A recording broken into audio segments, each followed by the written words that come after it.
at UCF, and my season tickets were literally like $210 a year.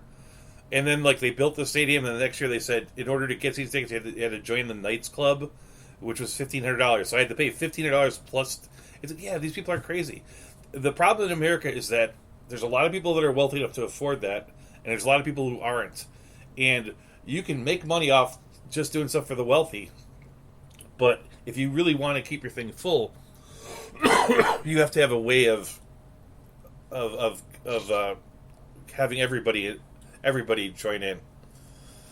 I don't think Stephen would be too interested in my answer to his question because, again, it's the problem child gambit for me. You know, I think that the bat is one of the most underutilized parts of baseball. You only get to use it at the plate. I say take it with you. Take it with you around the bases. The truth is, a little more blood might actually do it. It's like I'm a fan of boxing. I boxed in college, and people said that boxing was too brutal. That's why the thing went down, and then it was replaced by this insane thing called mixed martial arts, which is it's like 8 seconds of brutality that you pay $50 for. So maybe people want more blood. And lest you think that that the defenders would be defenseless, I think the defenders. I mean, they have a free hand because they only have one glove. They have one glove. The other hand, you should be able to have a medieval flail. So, Brandon, I love this idea. So this reminds me of one of my all-time favorite video games for regular Nintendo called Base Wars. Oh yes, where you literally were robots and you would fight at each base and to decide if you were safe or out. So anyhow, I kind of think you might have something there.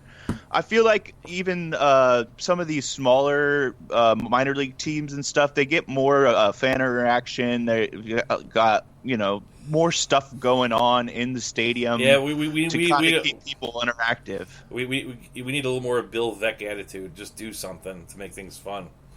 Don't just basically we need to stop calling it baseball and change it to a new name like Thunderdome. That might do it. I don't know.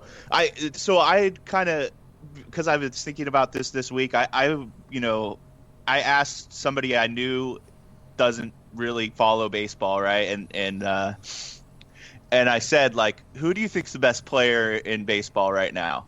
And he had no freaking clue. He's like, he said Barry Bonds because that was like how out of it this guy was. He just hadn't. And I'm like, what about Mike Trout? You've ever heard of Mike Trout? He's like, oh, didn't the Giants try to get him this year? And I'm like, oh, that was Harper. And so I'm like, this is we are a little Giants fan, and he doesn't even know who Mike Trout is. Like, the MLB's not doing a great job of marketing their stars either, and that might be part of something that they. It is part of that thing which you got to about the disparity thing. The reason why Major League Baseball has disparity in their team is because their owners are all completely fiercely independent, and you really can't get anything really accomplished with everybody on the same page because someone will be offended. Whereas, like in football, they'll just tell you, "Hey, Seattle, get in line. Hey, Chicago, get in line." You'd have to. The only guys that ever step out of the way are the high ego owners like your guy in Oakland or Jerry Jones.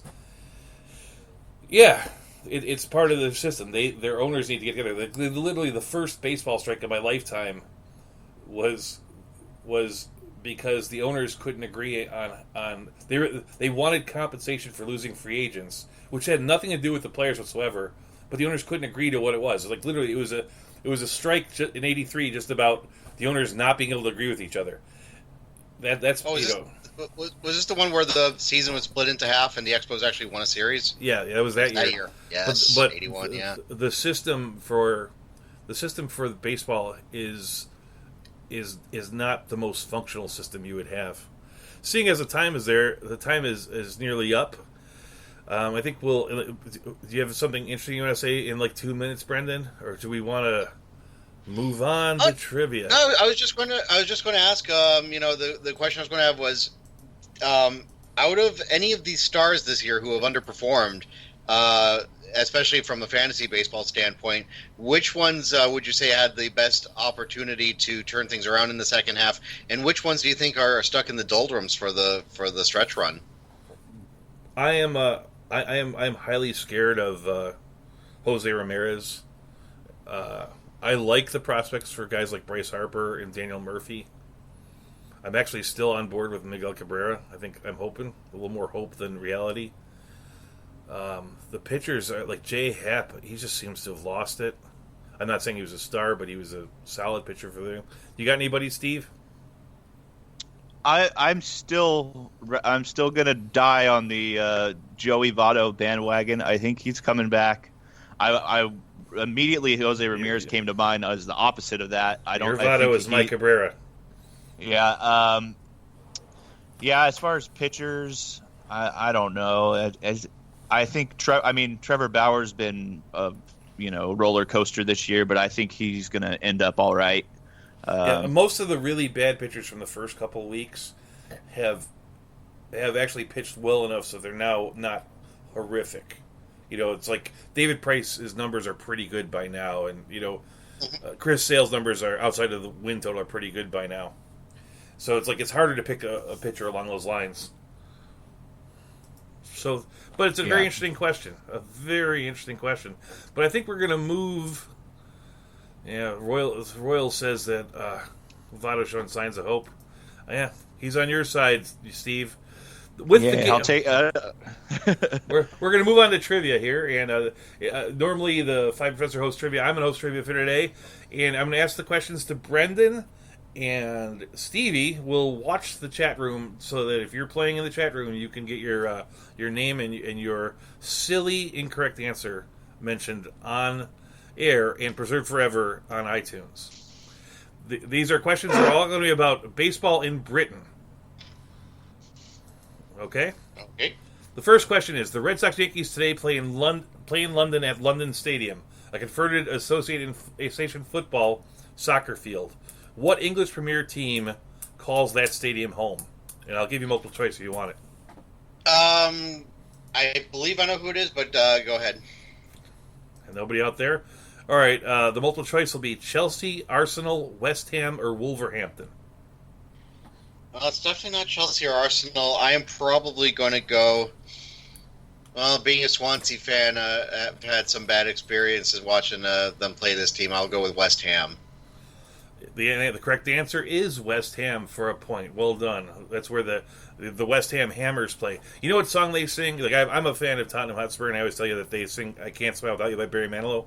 The West Ham Hammers fight song is I'm forever blowing bubbles. I'm not making that up.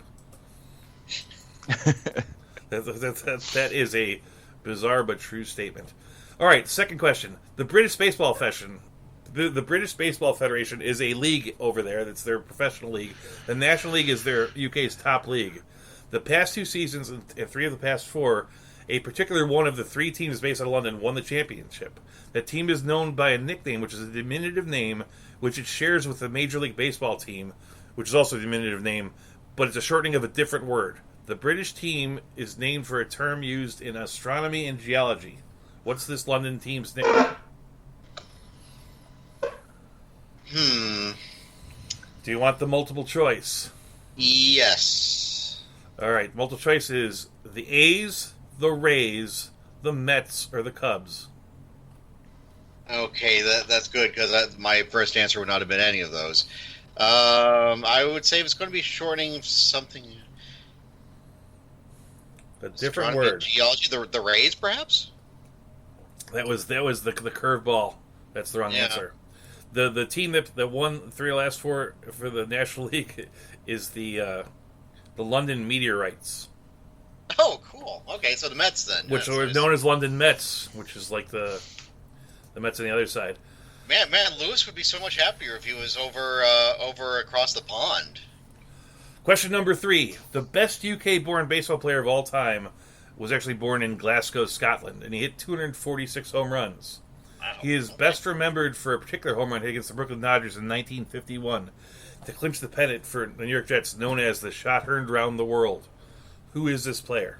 Oh, Bobby Thompson. Wow, okay. Bobby Thompson is correct. He is by far the best player. No one else really makes a dent there, but he played like 11, 12 seasons for the Giants at third base and outfield. All right, here's a little... what English author wrote these lines about a tomboy character 40 years before baseball was supposedly invented in her first book. It was not very wonderful that Catherine, who had nothing heroic about her, should prefer cricket, baseball, riding on horseback, and running about the country at the age of 14 to books. Oh, that's horrifying. Oh, sorry. I can give you a multiple choice. I want to probably say Catherine. I would probably say Jane Austen. That's right. There's Jane Austen in Northumber Valley, or Northumber Alley. Her first book. Well done. Well done. All right, here's the closest to the pin question, the last one. Last night on StubHub, you could buy 4 tickets behind the plate to the game today for £1,470, which is yikes. Wow. Which is $1,866. How much in U.S. dollars were the cheapest seats going to the stadium of 66,000 seats? Round us to the nearest dollar. Okay, let's see. Cheapest seats, the ones that were behind the plate were at 1866. You got a guess on this, Steve? Anyone could guess on what you think the price is. Yeah, I would love to guess on this. I was going to say 66,000 seats there. I'm got to say that the cheap ones were going for damn cheap. I'm going to say like $11. Okay. I'm going to go at 25. No, the crazy thing is that the real cheap seats are really bad because it's a football pitch, and so like the wide parts where like for American football where you'd see like the goalposts, they don't really have those. Those parts are like at the sideline. So like if you're sitting on the third base side, you could sit at the third base side like 60 yards away from the playing field. And the cheap seats are still going for $55 in pounds sterling, which is $69.50. Yeah, $69.50. That's crazy, isn't it? Good God! It's like, and that's a lot. That's a lot of seats. That's how they there. The difference is like for them, it's like going to this game because it's not a regular thing versus us going to a game. It's like going to an Elton John concert. It's an event. You only get 2 of these. You can charge event prices. When you have 88 Rays games or 88 Cubs games, well, I guess Cubs can get away with it, or 88 Cleveland Indians games or 88 A's games, you can't charge event-type prices. Like, you see this or you never see it again. They're going to make a mint off this thing. Man, I thought I'd be ticked whenever I would go to Fenway and you ended up getting a seat that was behind one of the stanchions. Yeah, if you ever get if you guys are listening at home, take a look at like the diagram. It's crazy how far away some of those seats are, and they're still $70. Well, that's crazy. We made it through another show, guys.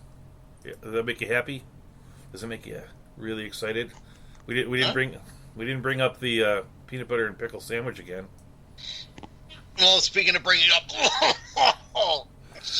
I guess I should start playing the closing music, because here we are. I'm so glad we had this time together. What should I don't know what you're saying. Happy trails to you. I'd like to thank the people out in the chat room. There's 4 or 5 guys out there, and I thank the people who are going to download this, listen to this streaming live.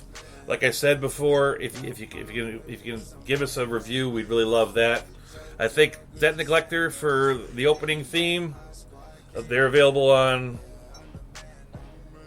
I was getting confused. They're on SoundCloud, and the other guys are on Audio Boom. And this closing by G. Cinco, Nick Gordon of the Minnesota Twins. Our next show will be 10 o'clock next Saturday. We're going to play even though the holiday's there. You might see some truncated stuff going on this week because, there might not be as many shows on Thursday because of the holiday. Anything else you guys want to say? Any parting shots? Any predictions about the games? Whatever you want to say? I'm interested to see Brendan McKay start today. I think that's going to be a big-time lefty prospect coming up. I want to watch that. Yeah, it is true. That's true. I wonder I wish he had a chance to bet, but yeah, it'll be interesting to see that. That's probably the marquee thing if you take out the curiosity of a game in London.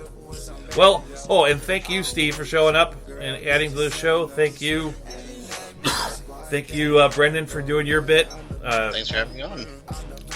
Vibin' Professor, right. Wherever you're at, you're here in spirit. We survived, buddies. We survived. We survived. All right, we survived, guys.